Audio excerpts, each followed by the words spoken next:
In this lesson, we'll look at adding cantilevers. So, a cantilever can be added to a floor before you create the floor or after a floor is already created. We'll look at the latter, after the floor is created.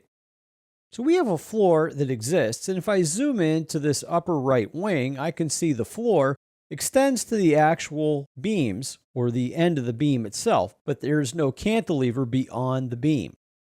If you want to apply a cantilever to the floor, either from the 3D view or the plan view, select the floor. When the floor is selected, choose Edit Boundary. When you see the boundary of the floor, select the edge that you would like to have the cantilever.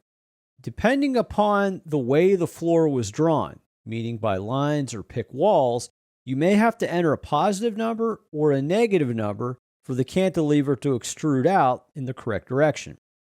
The cantilever value to enter in is on the options bar. So if I look at the option bar across the bottom, I see an area for the cantilever for concrete. I'm going to key in a negative number in this instance, negative 2000. Once you do, and you have that keyed in, you can actually see the cantilever be applied.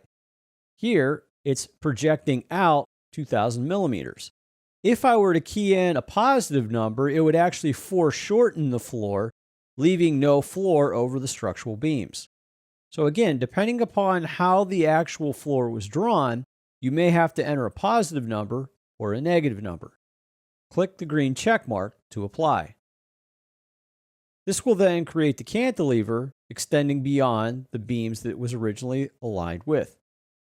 Click No in this instance to attach the wall to the floor. Now I can see as the floor is highlighted, the cantilever extends beyond the end of the beams. And I could repeat the process for any of the other edges of the slab. When creating a slab or floor, the technique would be the same. Select one of the lines. Once you select one of the lines, simply choose cantilever, add in your offset value, positive or negative, and the cantilever would be created.